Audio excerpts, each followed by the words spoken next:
Hey Colt, it's Mrs. Hladun, and I am here to read the very last chapter of Percy Jackson and the Olympians, Book 1, The Lightning Thief. And I am really excited to finish this book with you today, the very last chapter, so we can see how the story ends. Now, something I want to acknowledge is my son, Luke, my 15-year-old, let me know yesterday that this entire series of chapters, I have been spelling the word lightning wrong on my YouTube videos. So I just want to acknowledge that I have misspelled lightning. It is spelled like this. I am not going to go back and fix it in YouTube because that would take a lot of time. And honestly, I'd rather spend my time reading than fixing my spelling error. Maybe I'll change my mind later, but that's where I'm at right now. So that's how you spell lightning. I'm sorry that I've been spelling it wrong all these weeks. Chapter 22. Oh, we should review. Chapter 21 found Percy meeting his father, which was very exciting, and Zeus in Mount Olympus. And then he was released from Mount Olympus and spared his life. And he went home where he saw his mother, which was the most wonderful. And he saw Smelly Gabe, who was a total jerk to him. And now he had the opportunity to turn Gabe into stone with Medusa's head, but he chose not to. But he left the head with his mom in case she decided she wanted to. So now he's headed back to Half-Blood Hill, and this chapter is chapter 22, the last chapter in the story. It is titled, The Prophecy Comes True. Here we go. We were the first heroes to return alive to Half-Blood Hill since Luke, so of course everyone treated us as if we'd won some reality TV contest. According to camp tradition, we wore laurel wreaths to a big feast prepared in our honor, and then led a procession down to the bonfire where we got to burn the burial shrouds our cabins had made for us in our absence. Annabeth's shroud was a beautiful gray silk with embroidered owls. I told her it seemed a shame not to bury her in it. She punched me and told me to shut up. Being the son of Poseidon, I didn't have any cabin mates, so the Ares cabin had volunteered to make my shroud. They'd taken an old bed sheet and painted smiley faces with red X'd out eyes around the border and the word loser painted really big in the middle. It was fun to burn.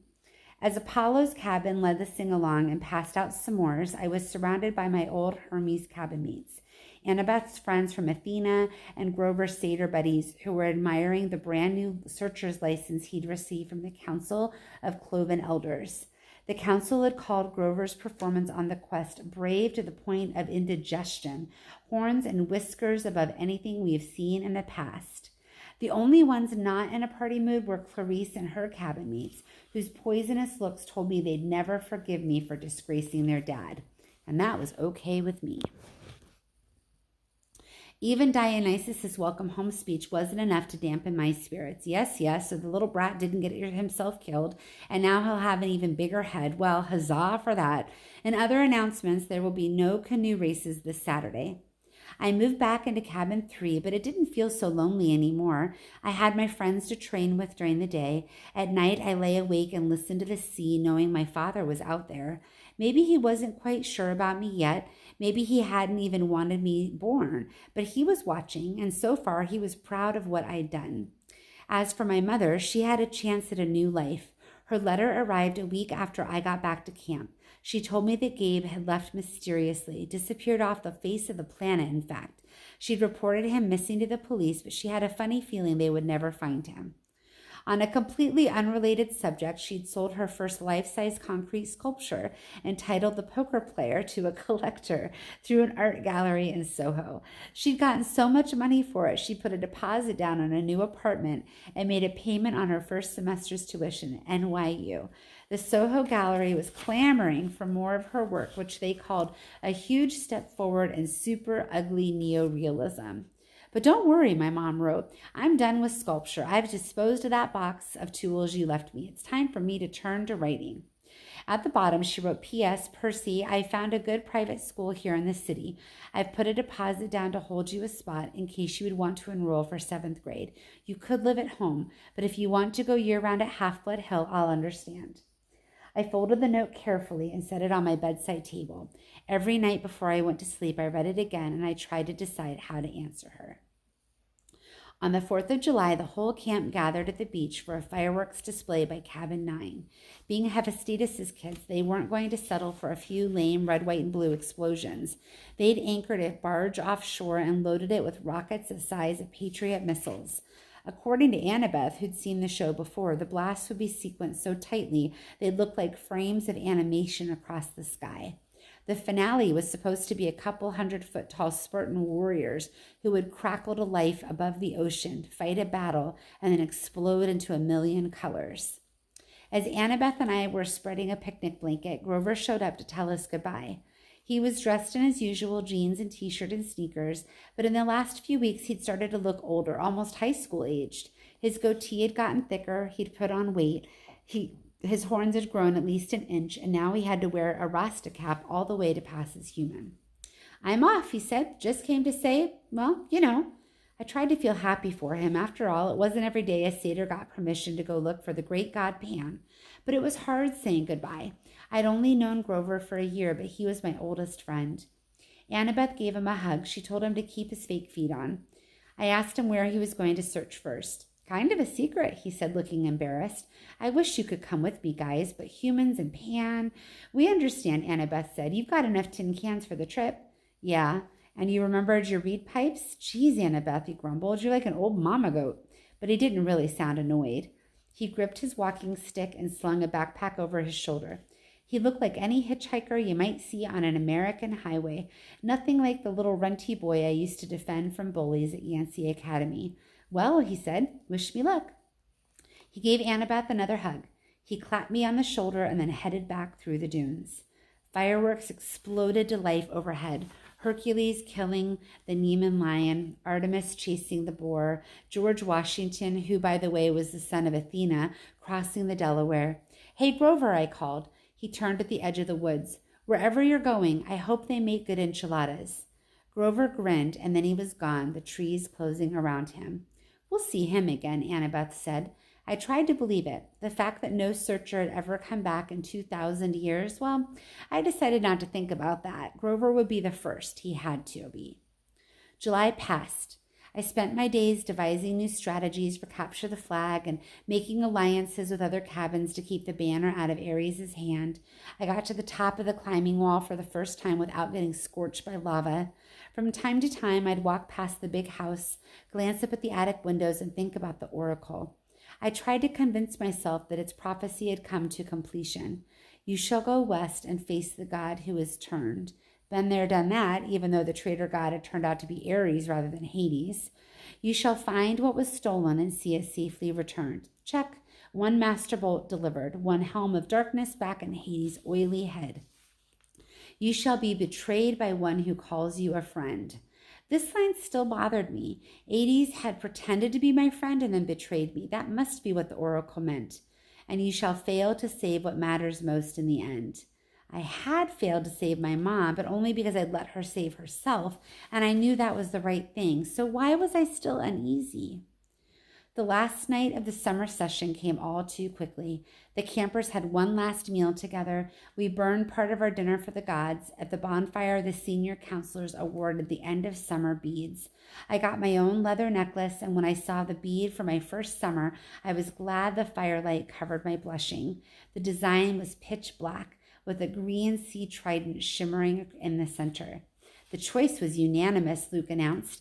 This bead commemorates the first son of the sea god at this camp and the quest he undertook to the darkest part of the underworld to stop a war. The entire camp got to their feet and cheered. Even Ares' cabin felt obliged to stand. Athena's cabin steered Annabeth to the front so she could share in the applause. I'm not sure if I ever felt happy or sad as I did in that moment. I'd finally found a family, people who cared about me and thought I'd done something right. And in the morning, most of them would be leaving for the year. The next morning, I found a form letter on my bedside table. I knew Dionysus must have filled it out because he'd stubbornly insisted on getting my name wrong. Dear Peter Johnson, if you intend to stay at Half-Blood Camp year-round, you must inform the big house by noon today. If you do not announce your intentions, we will assume you have vacated your cabin or died a horrible death. Cleaning harpies will begin work at sundown. They will be authorized to eat any unregistered campers.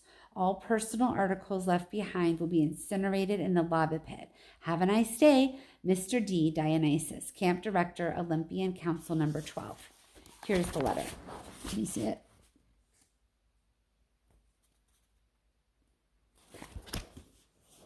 That's another thing about ADHD. Deadlines just aren't real to me till I'm staring one in the face. Summer was over and I still hadn't answered my mother or the camp about whether I'd be staying. Now I had only a few hours to decide. The decision should have been easy. I mean, 9 months of hero training or 9 months of sitting in a classroom. Duh. But there was my mom to consider. For the first time, I had the chance to live with her for a whole year without Gabe. I had the chance to be at home and knock around the city in my free time. I remembered what Annabeth had said so long ago on our quest. The real world is where the monsters are. That's where you learn whether you're any good or not.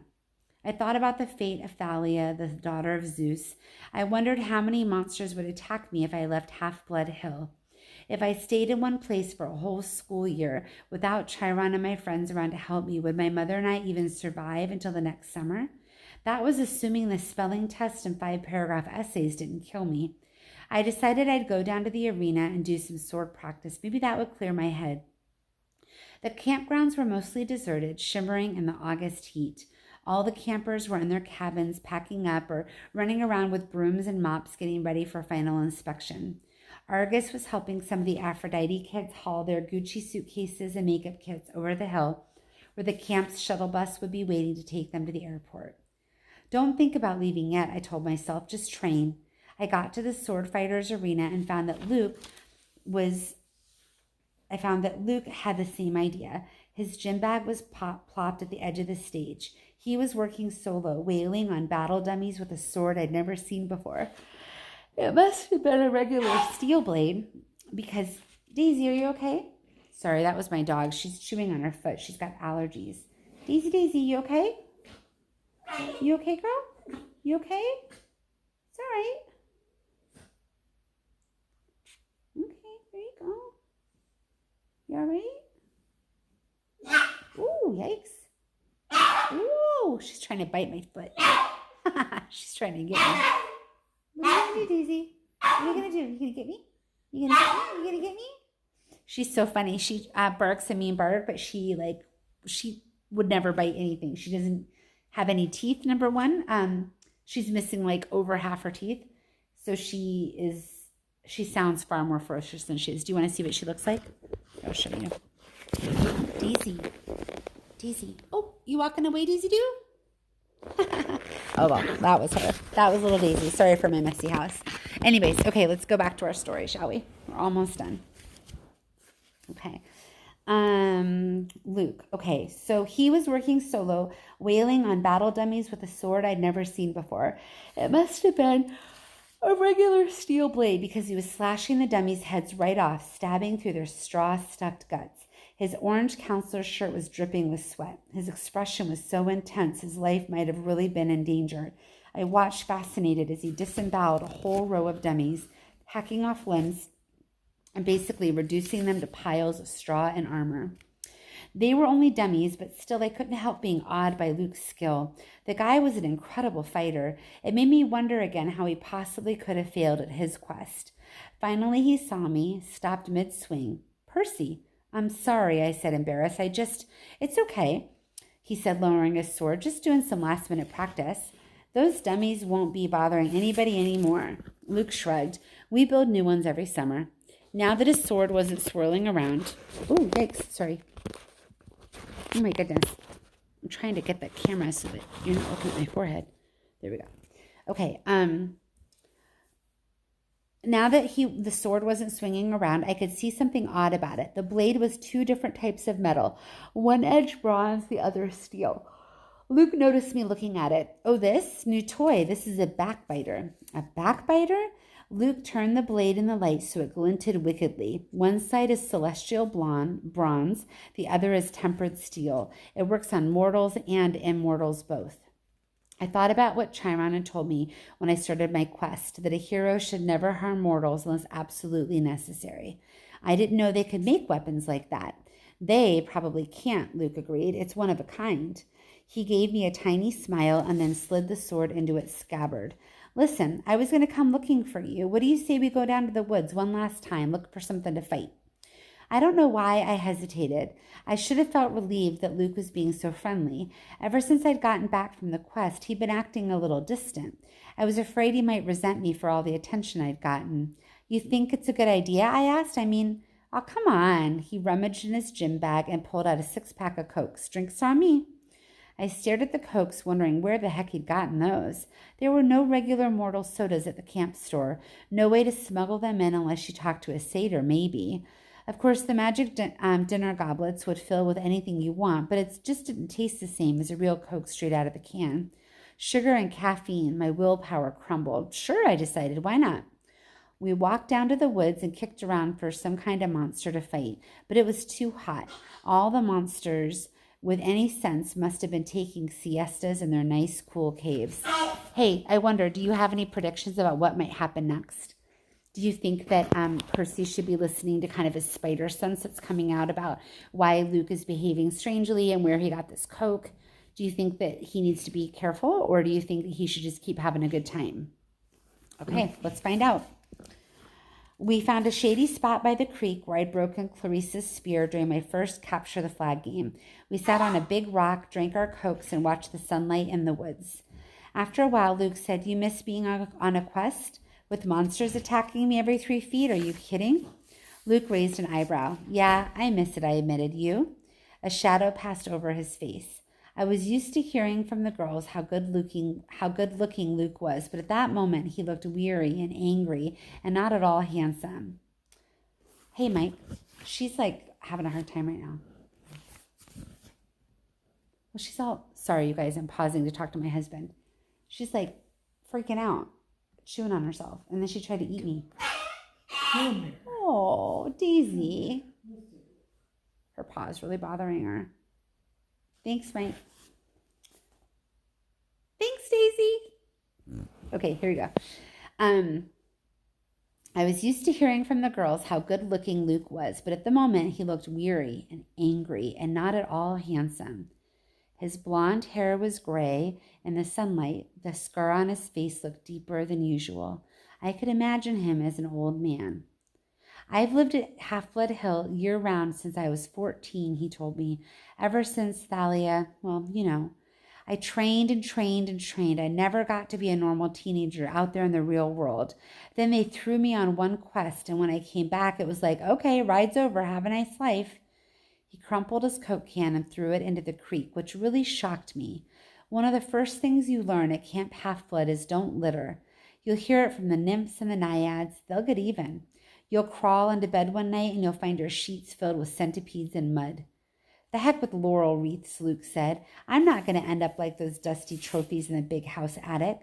You make it sound like you're leaving. Luke gave me a twisted smile. Oh, I'm leaving all right, Percy. I brought you down here to say goodbye. He snapped his finger. A small fire burned a hole in the ground at my feet. Out crawled something glistening black, about the size of my hand. A scorpion. I started to go for my pen. I wouldn't, Luke cautioned. Pit scorpions can jump up to 15 feet. Its stinger can pierce right through your clothes. You'd be dead in 60 seconds. Luke, what? Then it hit me. You will be betrayed by one who calls you a friend. You, I said. He stood calmly and brushed off his jeans. The scorpion paid him no attention. It kept its beady black eyes on me, clamping its pincers as it crawled and onto my shoe. I saw a lot out there in the world, Percy, Luke said. Didn't you feel it? The darkness gathering, the monsters growing stronger. Didn't you realize how useless it all is, all the heroics being pawns of the gods? They should have been overthrown thousands of years ago, but they've hung on thanks to us half-bloods. I couldn't believe this was happening. Luke, you're talking about our parents, I said. He laughed. That's supposed to make me love them? Their precious Western civilization is a disease, Percy. It's killing the world. The only way to stop it is to burn it to the ground, start over with something more honest. You're as crazy as Aries. His eyes flared. Ares is a fool. He never realized the true master he was serving. If I had time, Percy, I could explain, but I'm afraid you won't live that long. The scorpion crawled onto my pants leg. There had to be a way out of this. I needed time to think. Kronos, I said, that's who you serve. The air got colder. You should be careful with names, Luke warned. Kronos got you to steal the Master Bowl and the helm. He spoke to you in your dreams. Luke's eye twitched. He spoke to you too, Percy. You should have listened. He's brainwashing you, Luke. You're wrong. He showed me that my talents are being wasted. You know what that quest was 2 years ago, Percy? My father, Hermes, wanted me to steal a golden apple from the garden of Hesperides and return it to Olympus. After all the training I'd done, that was the best he could think up. That's not an easy quest, I said. Hercules did it. Exactly, Luke said. Where's the glory in repeating what others have done? All the gods know how to do is replay their past. My heart wasn't in it. The dragon in the garden gave me this. He pointed angrily at his scar, and when I came back, all I got was pity. I wanted to pull Olympus down stone by stone right then, but I bided my time. I began to dream of Kronos. He convinced me to steal something worthwhile, something no hero had ever had the courage to take. When we went to the winter solstice field trip, while the other campers were asleep, I snuck into the throne room and took Zeus's master bolt right from his chair. Hades' helm of darkness, too. You wouldn't believe how easy it was. The Olympians are so arrogant. They never dream someone would dare steal from them. Their security's horrible. I was halfway across New Jersey before I heard the storms rumbling, and I knew they'd discovered my theft. The scorpion was sitting on my knee now, staring at me with its glittering eyes. I tried to keep my voice level. So why didn't you bring the items to Kronos? Luke's smile wavered. I got overconfident. Zeus sent his sons and daughters to find the stolen bolt, Artemis, Apollo, my father Hermes, but it was Ares who caught me. I could have beaten him, but I wasn't careful enough. He disarmed me, took the items of power, threatened to return them to Olympus, and burn me alive. Then Kronos' voice came to me and told me what to say. I put the idea in Ares' head about a great war between the gods. I said all I had to do was hide the items away for a while and watch the others fight. Ares got a wicked gleam in his eyes. I knew he was hooked. He let me go, and I returned to Olympus before anyone noticed my absence. Luke drew his new sword. He ran a thumb down the flat of the blade as if he were hypnotized by its beauty. Afterward, the Lord of the Titans, he punished me with nightmares. I swore not to fail again. Back at Camp Half-Blood, in my dreams, I was told that a second hero would arrive, one who could be tricked into taking the bolt and the helm the rest of the way from Ares down to Tartarus. You summoned the hellhound that night in the forest.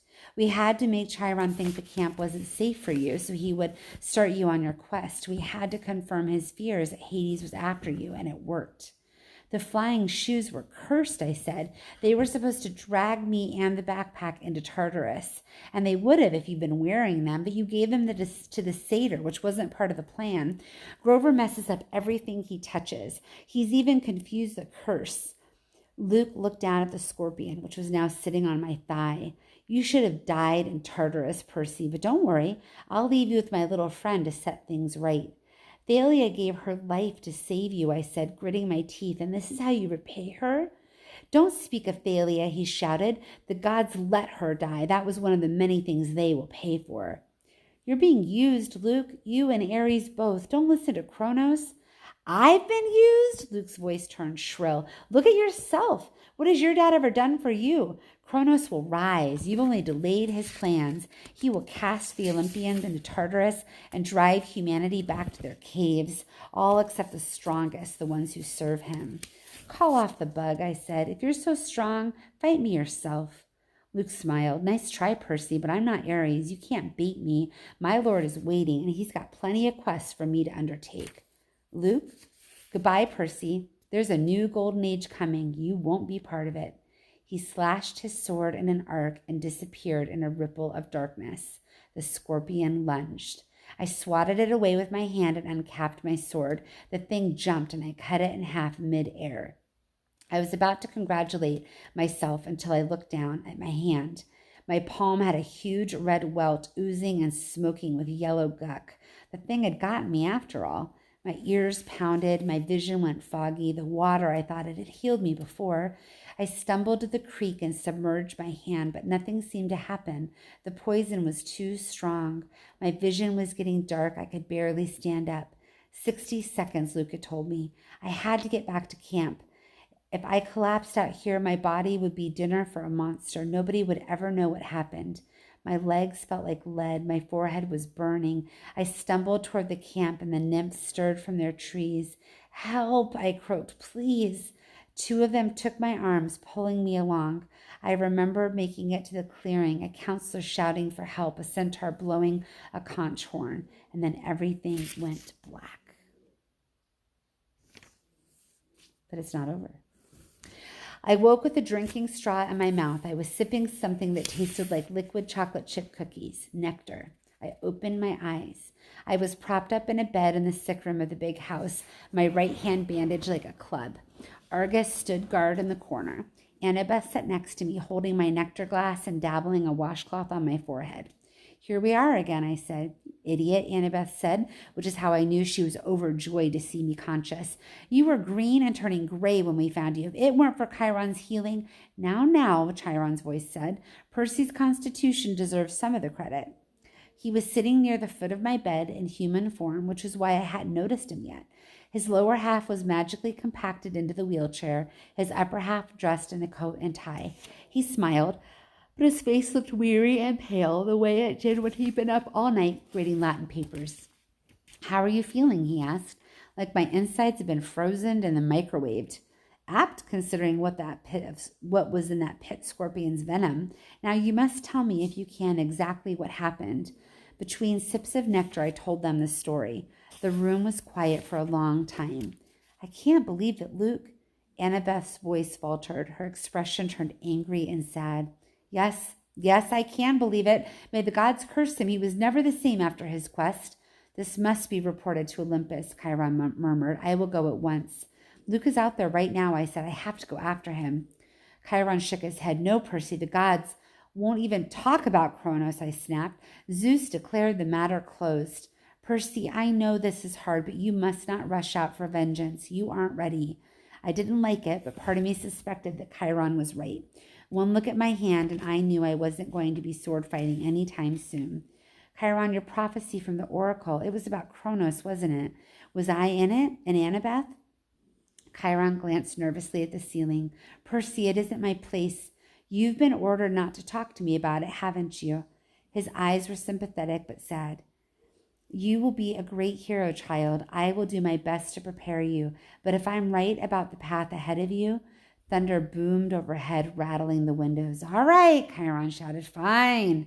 He sighed in frustration. The gods have their reasons, Percy. Knowing too much about your future is never a good thing.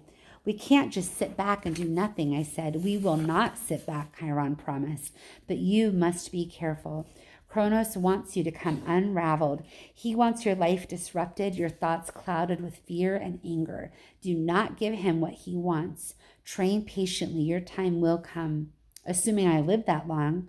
Chiron put his hand on my ankle. You have to trust me, Percy. You will live. But first you must decide your path for the coming year. I cannot tell you the right choice. I got the feeling that he had a very definite opinion, and it was taking all his willpower not to advise me. But you must decide whether to stay at Camp Half-Blood year-round or return to the mortal world for 7th grade and be a summer camper. Think on that. When I get back from Olympus, you must tell me your decision. I wanted to protest. I wanted to ask him more questions, but his expression told me there would be no more discussion. He had said as much as he could. I'll be back as soon as I can, Chiron promised. Argus will watch over you. He glanced at Annabeth. Oh, and my dear, whenever you're ready, they're here. Who's here? I asked. Nobody answered. Chiron rolled himself out of the room. I heard the wheels of his wheelchair clunk carefully down the front steps, 2 at a time. Annabeth studied the ice in my drink. What's wrong? I asked her. Nothing. She set her glass on the table. I just took your advice about something. You need anything? Yeah, help me up. I want to go outside. Percy, that isn't a good idea. I slid my legs out of bed. Annabeth caught me before I could crumple to the floor. A wave of nausea rolled over me. Annabeth said, I told you. I'm fine, I insisted. I didn't want to lie in bed like an invalid while Luke was out there planning to destroy the Western world. I managed a step forward and then another, still leaning heavily on Annabeth. Argus followed us outside, but he kept his distance. By the time we reached the porch, my face was beaded with sweat. My stomach had twisted into knots, but I had managed to make it all the way to the railing.